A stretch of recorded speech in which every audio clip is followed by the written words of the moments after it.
क्यों भारत में इतने सारे लोग अभी भी हिंदू हैं? उपरोक्त ऐतिहासिक अभिलेखों से स्पष्ट होता है कि भारत के हिंदू कभी इस्लाम से प्रभावित नहीं हुए, अपितु यहाँ इसके उलट हुआ है। मुस्लिम इतिहासकारों और विद्वानों द्वारा यह स्वीकार किया गया है कि बलपूर्वक धर्मांतरित किए गए लोग पुनः हिंदू धर्म में वापसी के लिए उत्सुक थे। कुछ छिटपुट अवसरों पर जब उदारवादी मुसलमान शासन में आए और नागरिकों को धर्म के चयन की स्वतंत्रता दी, तो इस्लाम का क्षरण हुआ तथा हिंदू धर्म व अन्य स्थानीय धर्म फले फूले।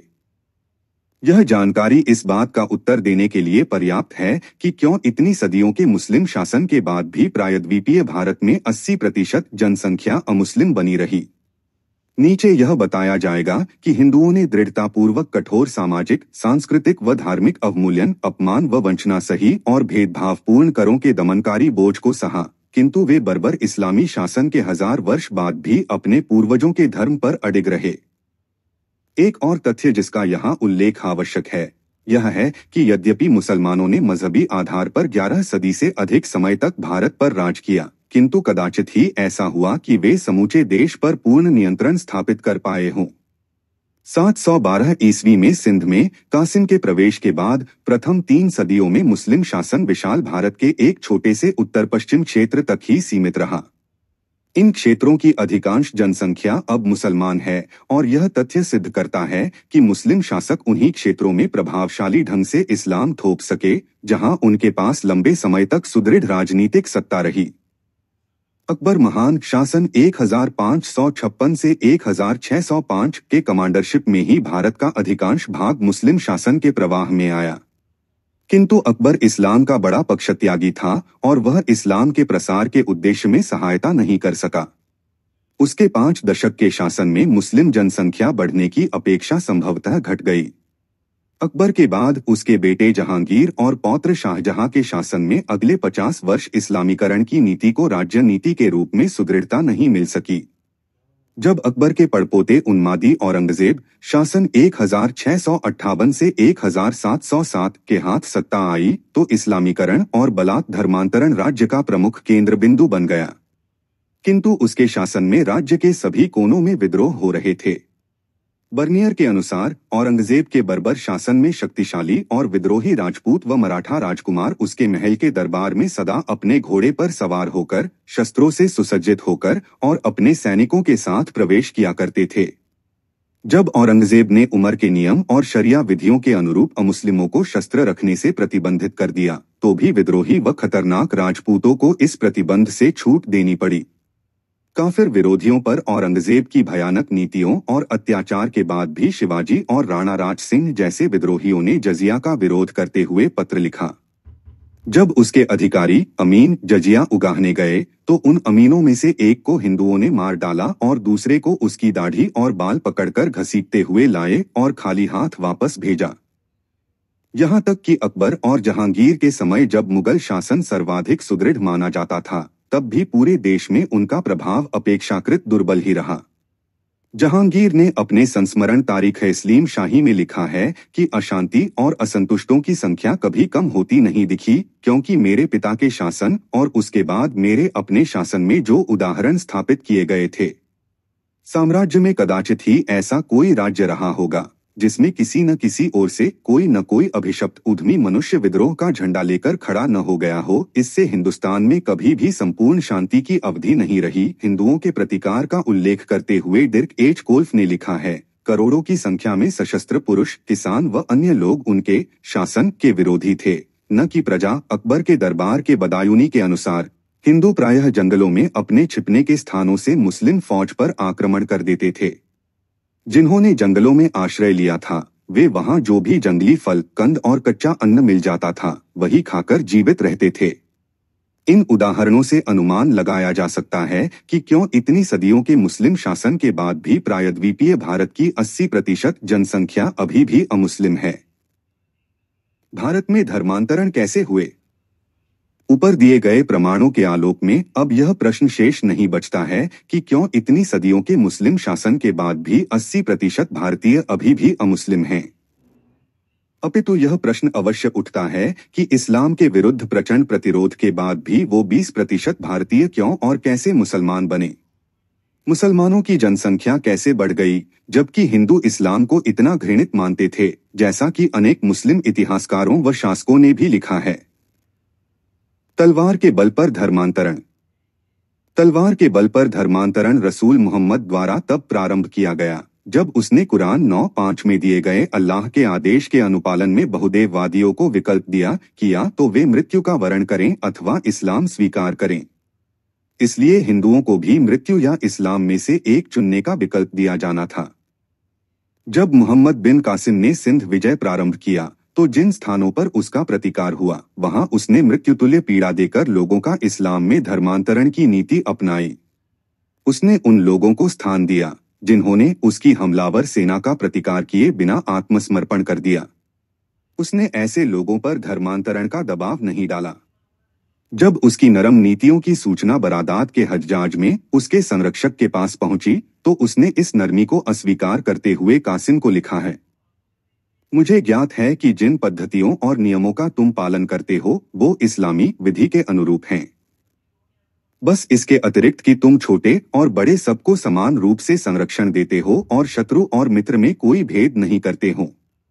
अल्लाह कहता है, काफिरों को स्थान मत दो बल्कि उनका गला रेत दो, तो यह जान लो कि यह महान अल्लाह का आदेश है। तुमको संरक्षण देने में इतना तत्पर नहीं होना चाहिए। इसके बाद किसी भी शत्रु को संरक्षण मत दो सिवाय उनके जो तुम्हारे में सम्मिलित हो गए हों, इस्लाम स्वीकार कर लिया हो। यह एक उत्तम संकल्प है और ऐसा बड़पन नहीं भी दिखाओगे तो तुम पर कलंक नहीं लगेगा। हज्जाज से यह आदेश पाने के बाद कासिम ने अपने अगले ब्राह्मणाबाद की जीत में इसका अक्षरशः पालन किया और जिसने इस्लाम स्वीकार नहीं किया उसे जीवित नहीं छोड़ा। अलबिलाजुरी के अनुसार 8,000 और कुछ कहते हैं कि 26,000 पुरुषों को तलवार से काट डाला गया। चूंकि इतनी बड़ी संख्या में हिंदुओं ने इस्लाम स्वीकार करने से मना कर दिया था कि उन सारे लोगों को मार डालना कठिन था। इसकी अपेक्षा उन पर दमनकारी कर लगाकर जीने देना अधिक लुभावना। इस संबंध में कासिम ने हज्जाज को एक पत्र लिखा। उत्तर में हज्जाज ने लिखा है, मेरे प्रिय भतीजे मोहम्मद कासिम का पत्र मिला और स्थिति समझ में आ गई है। ऐसा प्रतीत होता है कि ब्राह्मणाबाद के मुख्य निवासियों ने बुद्ध के मंदिर के जीर्णोद्धार और अपने धर्म के पालन की अनुमति देने की गुहार की है। चूंकि उन्होंने आत्मसमर्पण कर दिया है और खलीफा को कर चुकाने को सहमत हो गए हैं तो उनसे कुछ और की आवश्यकता नहीं है। वे हमारे संरक्षण में जिम्मी के रूप में लिए गए हैं और हम किसी भी प्रकार से उनके प्राण या संपत्ति पर हाथ नहीं डाल सकते हैं। इस प्रकार तब हिंदू जिम्मी प्रजा के रूप में स्वीकार किए गए और वे तलवार के बल पर धर्मांतरित होने से कुछ समय के लिए बच गए। उमैयद शासक अमुस्लिम जनता को मुसलमान बनाने की अपेक्षा उनसे ऊंचा कर लेकर अपनी निधि भरने में अधिक रुचि रखते थे। उदाहरण के लिए अल-हज्जाज ने उन लोगों के साथ कठोर व्यवहार किया जो इस्लाम में धर्मांतरित हो गए थे।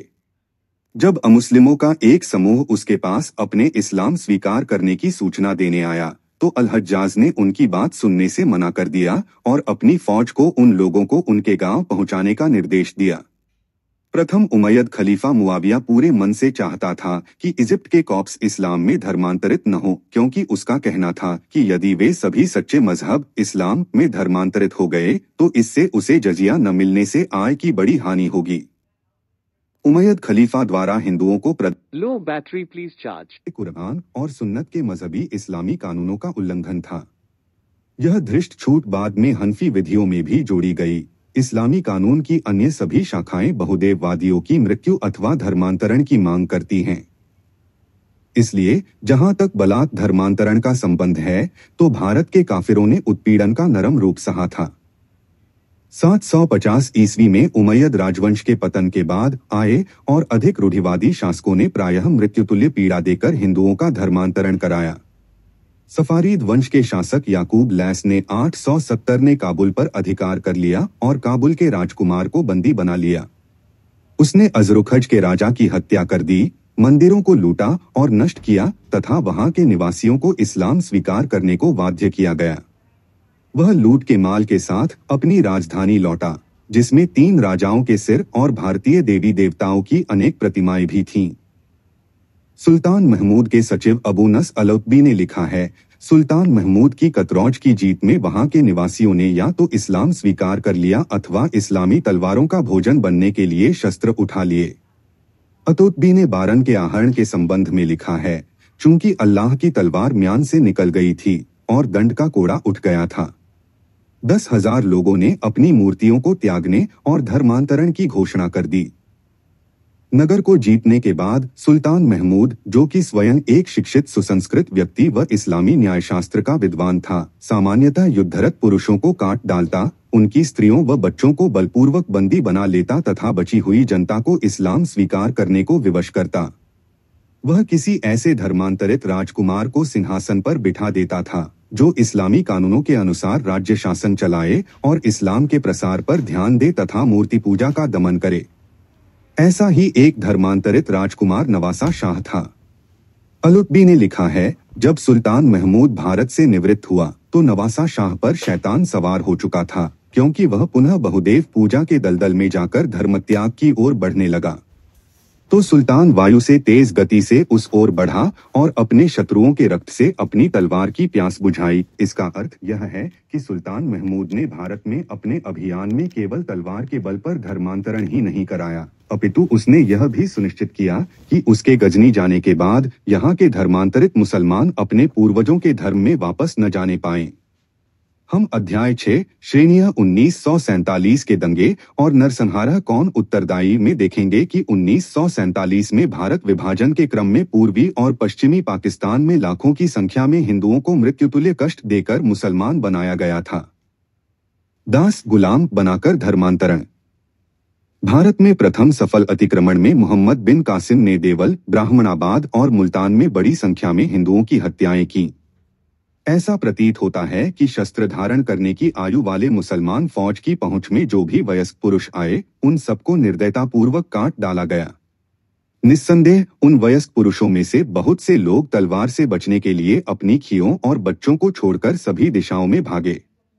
उन स्त्रियों और बच्चों को बलपूर्वक दास बना लिया गया।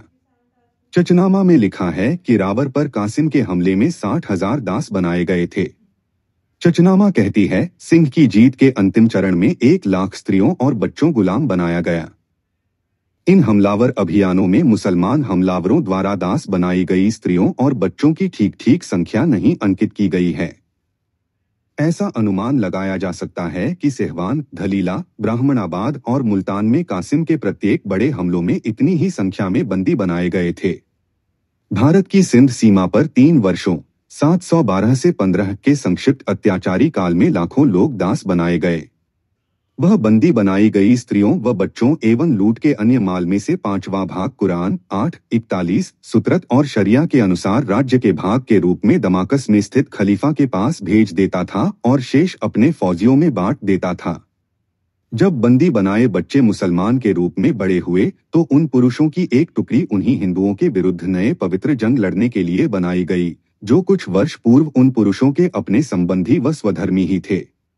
दूसरे शब्दों में 1 दशक की छोटी सी अवधि में वो बंदी बनाए बच्चे मुसलमान राज्य के लिए इस्लाम के क्षेत्र के प्रसार, परास्त काफिरों के धर्मांतरण, उनकी स्त्रियों व बच्चों को दास बनाने और उनकी संपत्ति लूटने के लिए नए जिहाद अभियान प्रारंभ करने के साधन बन गए। यहाँ तक कि भारत के विभाजन 1946 से 47 के समय भी लगभग 1 लाख हिंदू व सिख महिलाओं को बलपूर्वक दास बनाकर ले जाया गया और मुसलमानों के साथ उनकी शादी कर दी गई। अध्याय 6 दास बनाई स्त्रियां बच्चे जनने वाले साधन के रूप में।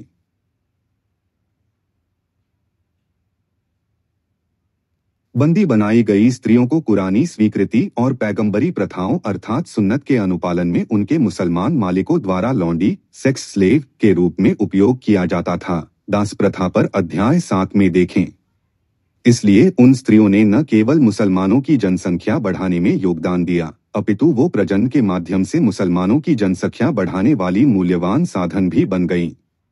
जब वो स्त्रियां, विशेष रूप से प्रजनन की आयु वाली स्त्रियां, उठा ले जाई गईं, तो हिंदू पुरुष जो भाग गए थे अपनी स्त्रियों और बच्चों को ढूंढने आए तो पाया कि वे नहीं हैं। परिणामस्वरूप प्रजनन के लिए उनके पास पर्याप्त स्त्रियां नहीं रहीं। इसका अर्थ यह हुआ, जब भी मुसलमानों ने सफल हमला किया तो हिंदू समुदाय में प्रजनन तेजी से घटा।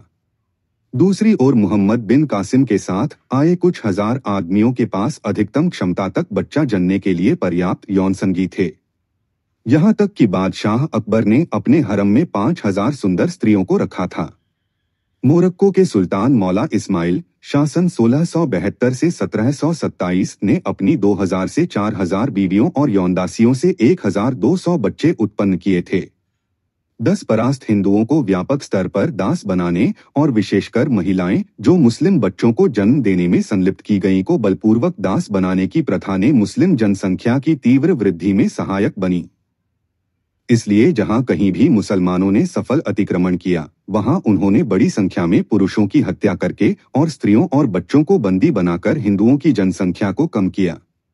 इससे अप्रत्यक्ष रूप से हिंदुओं की संख्या इस कारण भी घटी क्योंकि बचे हुए हिंदू पुरुषों को गर्भधारण करने योग्य महिला साथी से वंचित करके प्रजनन से हीन कर दिया गया। चूंकि वो स्त्रियां मुसलमान बच्चों को जन्म देने की साधन बन गईं, तो इसका अंतिम परिणाम हिंदुओं की जनसंख्या में कमी और मुसलमानों की संख्या में वृद्धि के रूप में सामने आई। बढ़ रही मुस्लिम जनसंख्या का भरण पोषण और देखभाल परास्त हिंदुओं पर दमनकारी कर लगाकर शोषण के माध्यम से किया जाना था। यह कुछ वैसी ही परिपाटी थी जैसा कि रसूल मोहम्मद ने बनु कुरैजा और खैबर के यहूदियों पर लागू किया था। भारत में कासिम की 3 वर्ष की लूटपाट, हत्या और शोषण से न केवल कुछ 100,000 हिंदू दास बनाकर तुरंत इस्लाम में लाए गए, किंतु दास बनाई गई स्त्रियों ने भी प्रजनन के वाहक के रूप में काम किया, जिससे मुसलमानों की जनसंख्या तेजी से बढ़ी।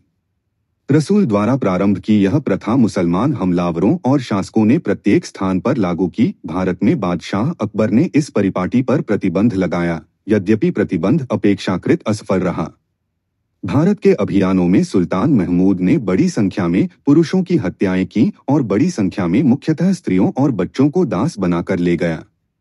अतुतबी लिखता है कि सुल्तान महमूद ने अपने 100102 के अपने अभियान में 500,000 लोगों को बंदी बनाकर ले गया था।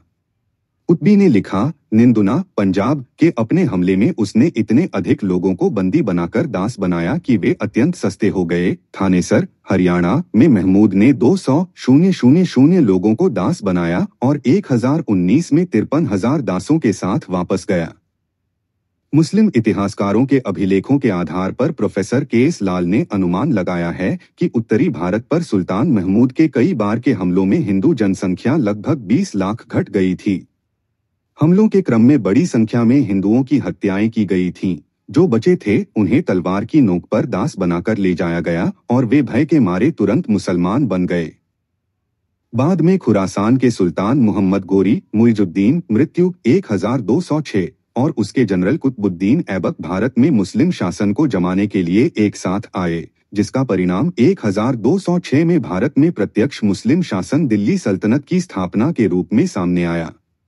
मोहम्मद फरिश्ता के प्रमाण के अनुसार मुइजुद्दीन द्वारा 3 से 4 हजार खोखरों हिंदू को इस्लाम में धर्मांतरित किया गया।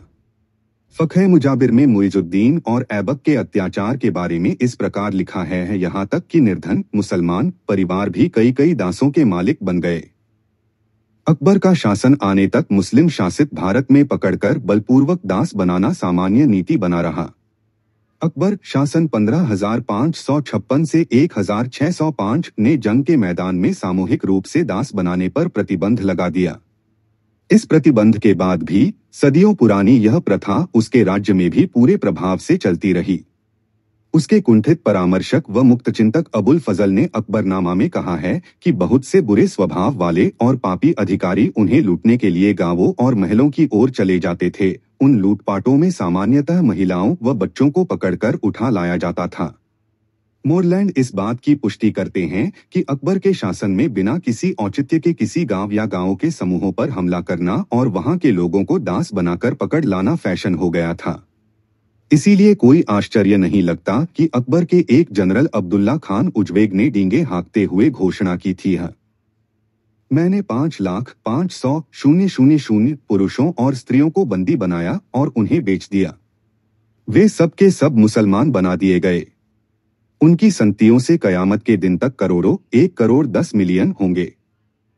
अकबर की मृत्यु के पश्चात जहांगीर और शाहजहां के शासन के समय भी धीमी गति से इस्लामीकरण चलता रहा। जिस बादशाह जहांगीर को उदार व दयालु हृदय कहा जाता है, उसके बारे में शाश फतह कांगड़ा में लिखा है कि उसने मुसलमान मजहब को लागू करने के लिए पूरा बल व प्रयास झोंक दिया था और उसके सारे प्रयास इस ओर होते थे कि मूर्ति पूजा की आग समाप्त हो जाए।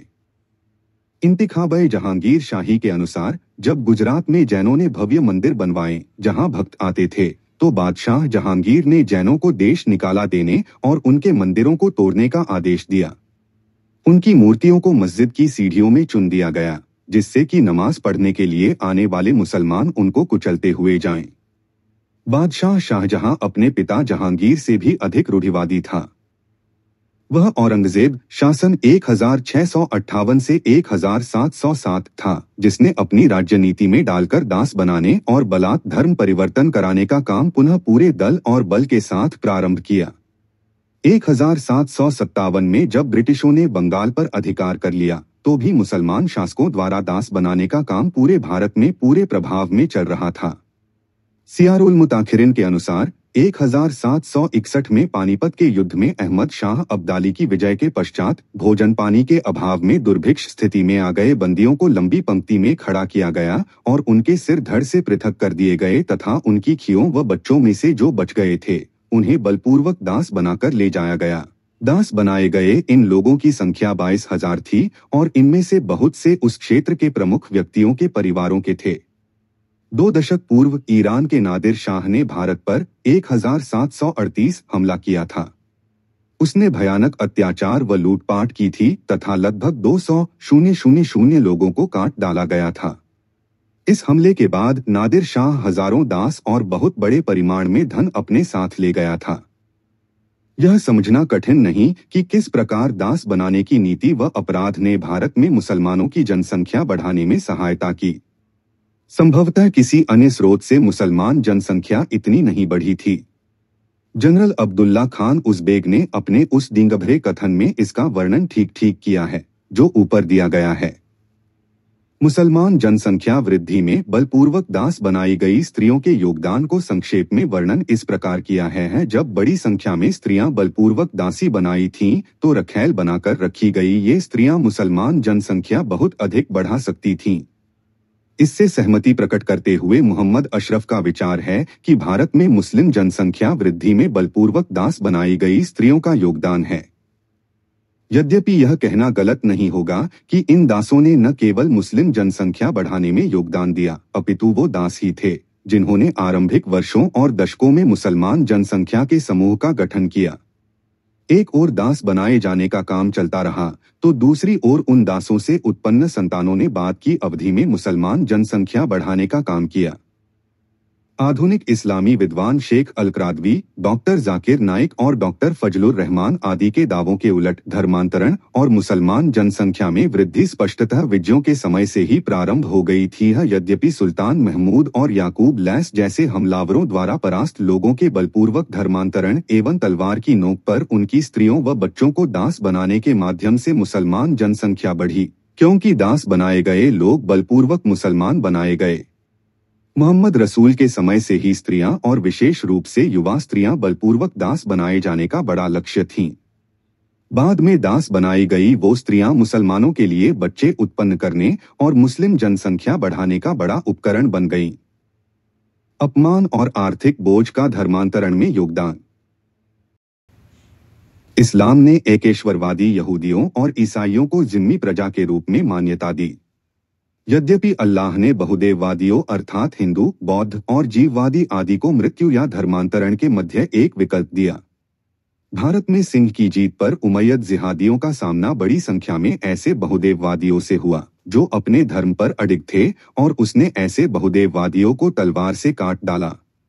चूंकि उमैयद हमलावरों की रुचि मोहम्मद के मजहब को लागू करने में उतनी नहीं थी जितनी की करों से अपना कोषागार भरने की, तो उन्होंने बड़ी संख्या में भारत के बहुदेववादियों को अपने राजस्व का स्रोत बनाकर छोड़ दिया।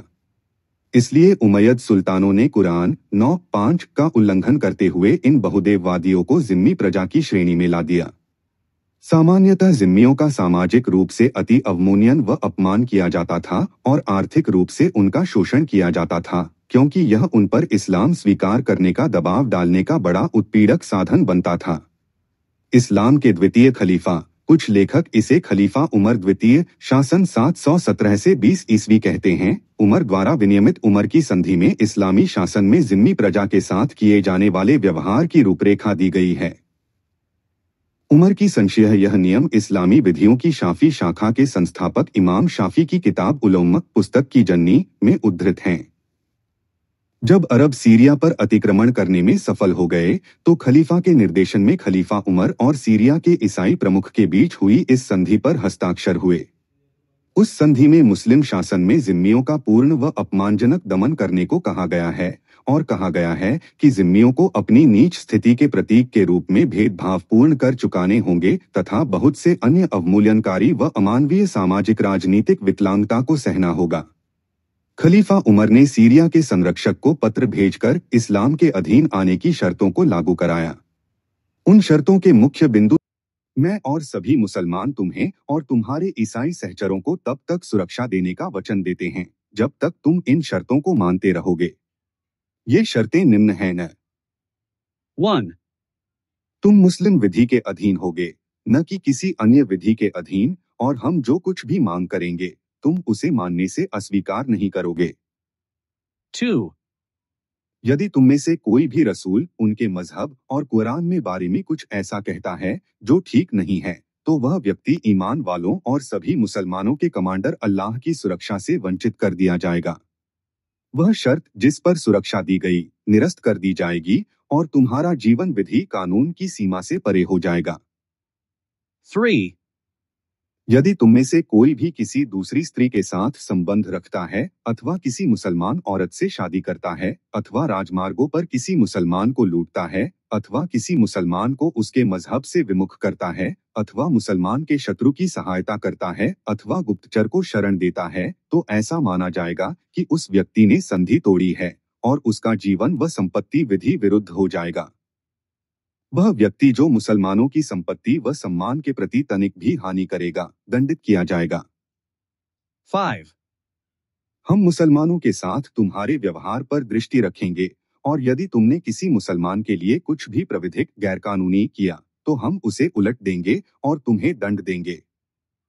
6. यदि तुम या अन्य अमुस्लिम न्याय मांगोगे तो हम मुस्लिम विधि के अनुसार देंगे। 7. तुम किसी भी मुस्लिम नगर में कौस प्रदर्शित नहीं करोगे, न ही अपनी मूर्ति पूजा का प्रदर्शन करोगे, न ही गिरिजाधर अथवा प्रार्थना स्थल बनाओगे, न ही नकूस गिरिजाघर का घंटा बजाओगे, न ही किसी मुसलमान के सामने ईसा मसीह मैरी के बेटे अर्थात ईसा मसीह ईश्वर का बेटा है के बारे में मूर्ति पूजक भाषा का प्रयोग करोगे। 8.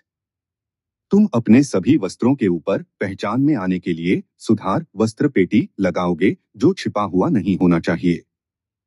तुम अपने घोड़े पर चढ़ने के लिए काठियों व लगामों, अपने कलान सुवास टोपी पर चिन्ह लगाकर मुसलमानों द्वारा उपयोग की जा रही इन वस्तुओं से भित्र दिखने वाला बनाकर प्रयोग करोगे। 10.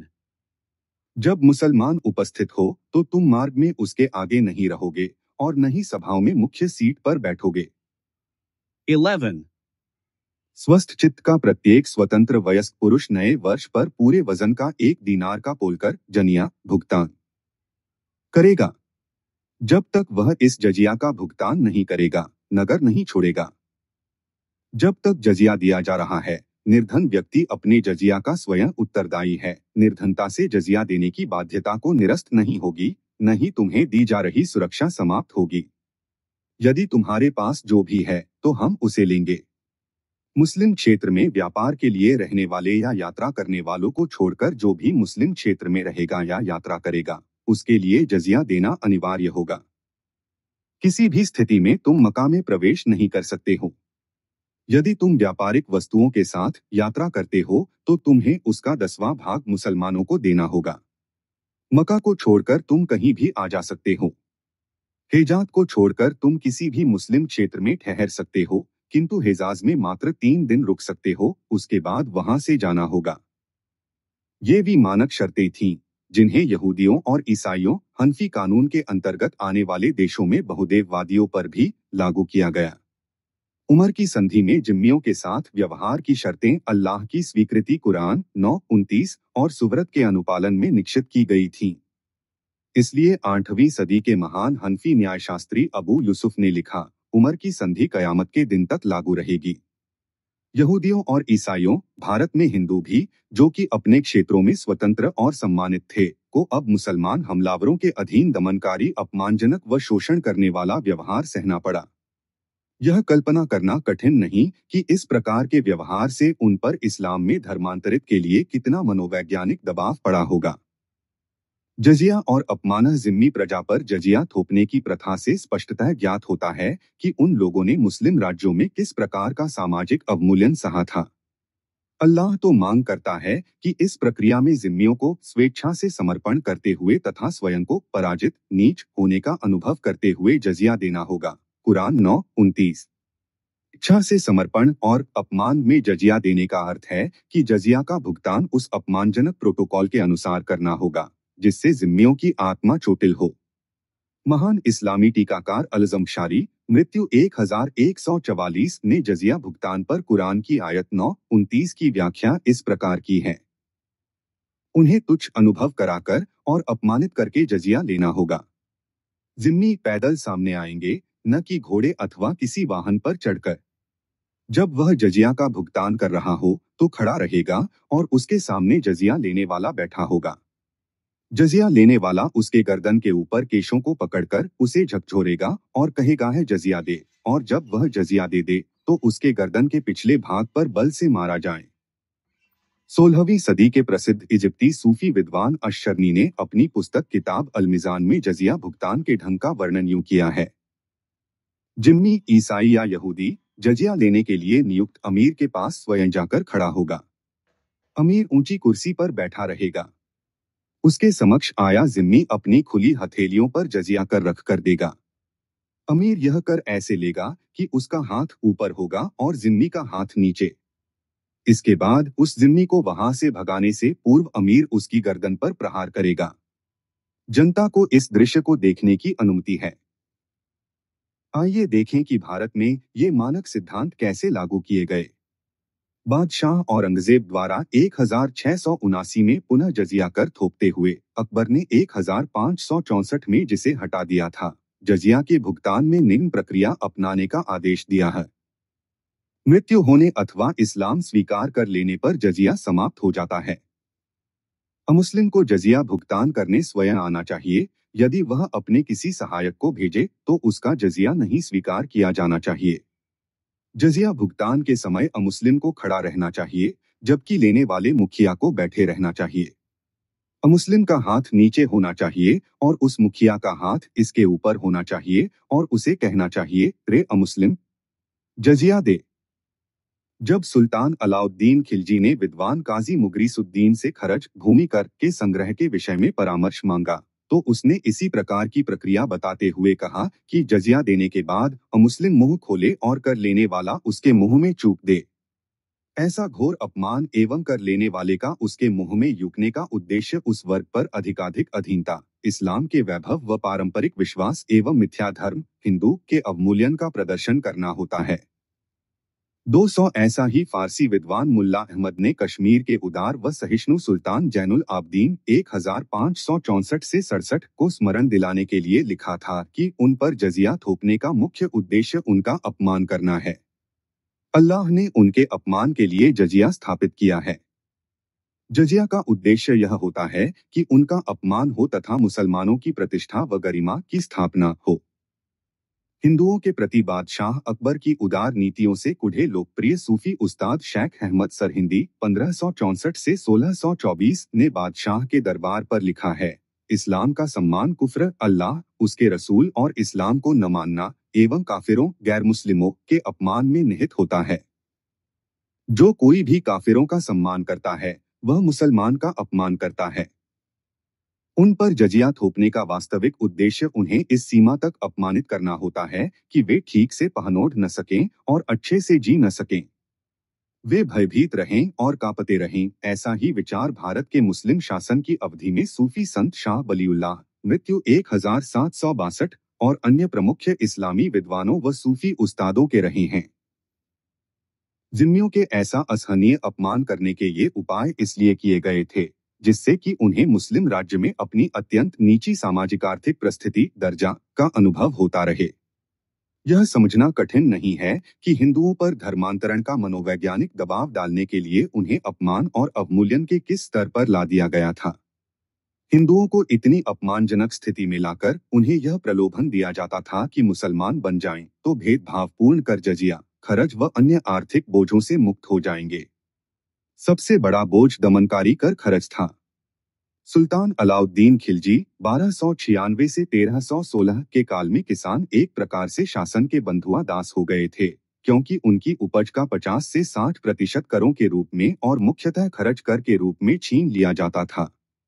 यहाँ तक कि अकबर के शासन में भी कश्मीर में उपज का 1/3 भाग खर्च कर के रूप में निश्चित किया गया था, किंतु वास्तव में यह कर उपज का 2/3 भाग लिया जाता था। बादशाह शाहजहां के शासन में सन 1629 के आसपास गुजरात में किसानों को अपनी उपज का 3/4 भाग कर के रूप में देना पड़ता था। जैसा कि पहले ही बताया गया है कि हिंदुओं पर दमनकारी कर थोपकर उनको ऐसी निम्न स्थिति में ला दिया गया था कि वे कर संग्राहकों के अत्याचार से बचने के लिए जंगलों की ओर भाग रहे थे। इस्लाम स्वीकार करने वाला कलमा शहादाह में गवाही देता हूँ कि अल्लाह के अतिरिक्त और कोई ईश्वर नहीं है और मुहम्मद उसका रसूल है, पढ़कर हिंदू इन दमनकारी करों के बोझ, अपमान और पीड़ा से स्वयं को मुक्त कर सकते थे। जैसा कि सुल्तान फिरोज शाह तुगलक शासन 1351 से 88 ने अपने संस्मरण फतोते फिरोज शाही में लिखा है कि इस उत्पीड़नकारी प्रलोभन धर्मांतरण के बहुत काम आया है। मैंने अपनी काफिर प्रजा को रसूल के मजहब को स्वीकार करने के लिए प्रोत्साहित किया और घोषणा की कि जो कोई भी पंथ को दोहराया और मुसलमान बना, उसे जजिया अथवा पोल कर से मुक्त कर दिया जाएगा। लोगों तक इसकी सूचना विलंब से पहुंची और बड़ी संख्या में हिंदू स्वयं उपस्थित हो गए तथा इस्लाम के सम्मान में लाए गए। इस प्रकार वे प्रत्येक क्षेत्र से दिन प्रतिदिन आने लगे और इस्लाम स्वीकार करने के साथ जजिया से मुक्त कर दिए गए एवं सम्मान व उपहार से उपकृत किए गए। इसलिए मुसलमान हमलावरों द्वारा जीते गए क्षेत्रों में इस्लामी धर्मांतरण और मुस्लिम जनसंख्या की वृद्धि के संबंध यह बात सत्य है कि धर्मांतरित मुसलमानों की पहली लहर तलवार की नोक पर दास बनाने के माध्यम से आई। इसके पश्चात बलपूर्वक मुसलमान बनाए गए इन लोगों की संतानों ने मुसलमानों की बिरादरी को बढ़ाया। सुल्तान महमूद जैसे हमलावर कोई नगर जीतने के बाद वहां के निवासियों को मृत्युतुल्य पीड़ा देकर मुसलमान बनाते थे, जिससे ठोस रूप से मुसलमान जनसंख्या बढ़ती थी। कुछ प्रकरणों में बर्बर मुसलमान फौज के हमले के कारण मृत्यु व विनाश के भय से बिना लड़े ही आत्मसमर्पण कर दिया और ऐसे लोगों ने अपनी इच्छा के विरुद्ध इस्लाम स्वीकार करना पड़ा, जिससे मुसलमानों की संख्या बढ़ी। मुसलमानों की जनसंख्या बढ़ाने में अगला प्रमुख और संभवतया सबसे बड़ा योगदान इससे मिला कि काफिरों पर इस प्रकार की उत्पीड़नकारी बाध्यता डाल दी गई थी कि अपमानजनक जजिया, दमनकारी खर्च और अन्य भेदभावपूर्ण करों के बोझ से मुक्त होने के लिए उन्हें मुसलमान बनना पड़े। बर्बर औरंगजेब के अंतर्गत धर्मांतरण। काफिरों को इस्लाम में धर्मांतरित कराने के लिए मुस्लिम शासकों ने अन्य प्रकार के अवैध प्रलोभन व बाध्यताएं थोपी। इब्न अस्करी ने अपने अल तारीख में लिखा है कि बादशाह औरंगजेब ने धर्मांतरण के लिए शासन में प्रशासनिक पद, बंदी गृहों से बंदियों की मुक्ति, पक्ष में विवादों का निपटारा और शाही परेड का सम्मान आदि प्रलोभन भी दिए। परिणाम स्वरूप अनेक कुख्यात अपराधियों ने इस्लामी पंथ स्वीकार कर लिया। यह प्रवृत्ति आज भी अत्यंत लोकप्रिय है। विशेष रूप से पश्चिमी देशों के कारागारों में बंद कुख्यात अपराधी इस्लाम में धर्मांतरित हो रहे हैं। उत्तरी भारत में मुस्लिम जनसंख्या की वर्तमान जननांकिकी व्यापक रूप से बर्बर औरंगजेब के समय आकार दी गई, क्योंकि उसके काल में बलपूर्वक एवं अन्य उत्पीड़नकारी बाध्यताओं के कारण बड़े स्तर पर धर्मांतरण हुए थे। उत्तर पश्चिम प्रांत NWP, जिसमें कि आज के राज्य उत्तर प्रदेश व दिल्ली आते हैं, के गजट में लिखा है, अधिकांश मुसलमान किसान अपने धर्मांतरण की तिथि औरंगजेब के शासन का बताते हैं और कहते हैं कि कभी उत्पीड़न करके उन्हें मुसलमान बनाया गया, तो कभी वे इसलिए मुसलमान बन गए क्योंकि वे कर चुकाने में असमर्थ हो गए थे और मुसलमान बन जाने से उनका अधिकार बच जाता। औरंगजेब के समय यह प्रवृत्ति पूरे प्रांत में फैली हुई होगी।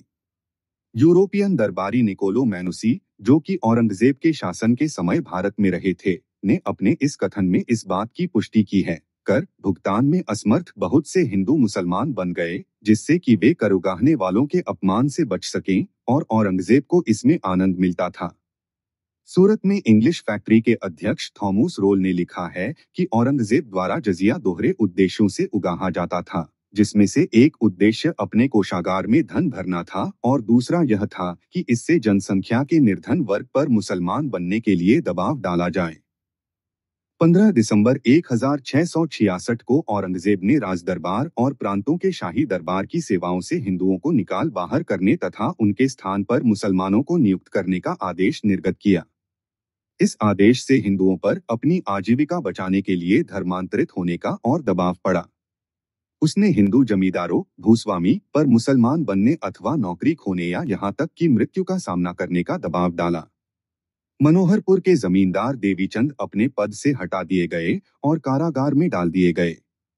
औरंगजेब ने अपने कोतवाल को भेजकर निर्देश दिया कि वे मुसलमान हो जाएं, तो उन्हें छोड़ दिया जाएगा। यदि उन्होंने मुसलमान बनने से मना किया तो उनकी हत्या की जाएगी। उन्होंने इस्लाम स्वीकार कर लिया क्योंकि उन्हें अपनी जमींदारी बचानी थी। वे मुसलमान बन गए तो उन्हें जीवन दान दे दिया गया और जमींदारी पुनः मिल गई। रतन सिंह, जिन्हें उनके पिता के मालवा स्थित रामपुरा राज्य की जमींदारी से वंचित कर दिया गया था, ने मुसलमान बनकर उसे प्राप्त किया। अन्य घटनाओं में मुसलमान हिंदुओं पर इस्लाम का अपमान करने का झूठा आरोप लगाया करते थे और तब उन्हें दंड के रूप में इस्लाम स्वीकार करने को विवश किया जाता था। 1668 में सूरत के दरबार में धर्मांतरण के लिए इसी प्रकार की रणनीति का उल्लेख मिलता है।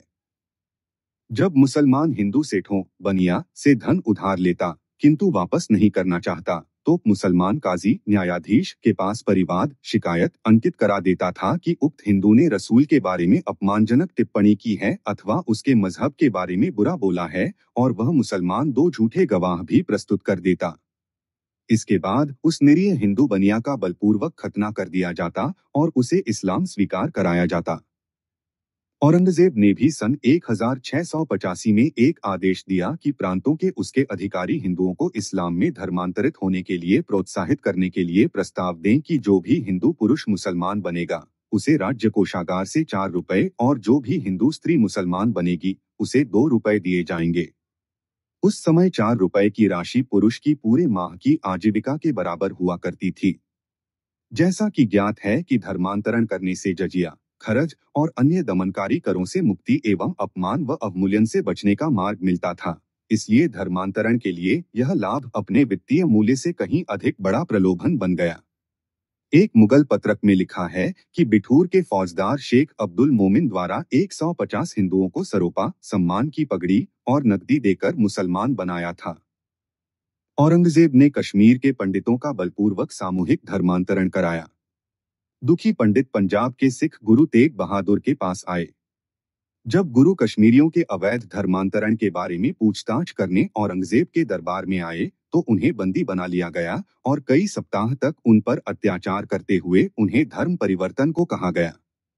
धर्म परिवर्तन न करने पर अंततः उनका और उनके 2 शिष्यों का सिर धड़ से पृथक कर दिया गया। ऐसा प्रतीत होता है कि औरंगजेब के समय के पूर्व कश्मीर में भले ही हिंदू बहुलता में न रहे हों, किंतु वे प्रभावशाली तो थे ही। औरंगजेब के अत्याचारी कार्यों ने भारत के सुंदर हिमालयी राज्य को व्यापक स्तर पर मुस्लिम बहुत और सर्वाधिक उन्मादी राज्य बना दिया। औरंगजेब के समय में भारत के अन्य उन स्थानों पर भी इसी प्रकार की नीतियां रही होंगी जहां मुसलमानों का प्रभावशाली नियंत्रण था। कश्मीर में बर्बर धर्मांतरण। हिंदुओं का हिंसक और उत्पीड़नकारी कृत्यों से किया जा रहा धर्मांतरण दिल्ली में स्थित केंद्रीय मुस्लिम सत्ता तक ही सीमित नहीं रहा। यह उन प्रांतों तक भी फैल गया जहां मुसलमान शासक प्रायः स्वतंत्र थे और उन शासकों ने भी पवित्र कर्तव्य के रूप में अपनी प्रजा पर इस्लाम के आदेशों को लागू किया। सिकंदर बुतशिकन 1389 से 1413 के शासन में वो और उसका वजीर, जो कि ब्राह्मण था और मुसलमान बन गया था, मिलकर कश्मीरी हिंदुओं पर भयानक अत्याचार करने लगे। फरिश्ता में सिकंदर का एक आदेश दिया गया है।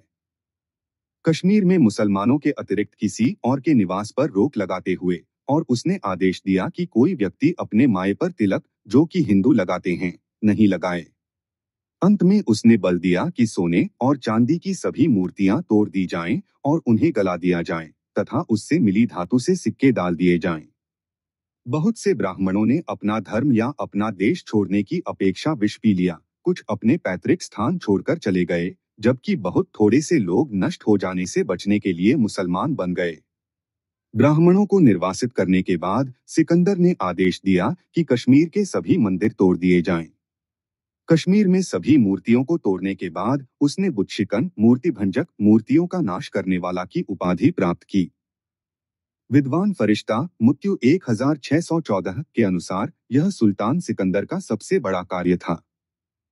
बुतशिकन का उत्तराधिकारी बने उसके बेटे अमीर खान या ऐली शाह ने भी अपने पिता के उन्मादी वजीर के मार्गदर्शन में अवशेष हिंदुओं का नरसंहार निरंतर रखा। फरिश्ता ने लिखा है, इन दोनों ने थोड़े से बचे उन ब्राह्मणों पर भयानक अत्याचार करना प्रारंभ किया जो अभी भी अपने धर्म पर अडिग थे, और उनमें से जिसने भी मुसलमान बनने से मना किया उसे मार डाला गया। जो हिंदू अभी भी कश्मीर में भटक रहे थे उन सबको उसने अपने राज्य से भगा दिया। बाद में मलिक रैना और काजी चाक के शासन में हिंदुओं को तलवार के बल पर धर्मांतरित किया गया। प्रायः धर्मांतरण और हिंदुओं के सामूहिक नरसंहार साथ साथ चलता था, नीचे दिया गया है। इन ऐतिहासिक अभिलेखों से अब किसी के मन में उन कृत्यों के विषय में कोई संशय नहीं बचा होगा जो भारतीय काफिरों का इस्लाम में सामूहिक धर्मांतरण में साधक थे।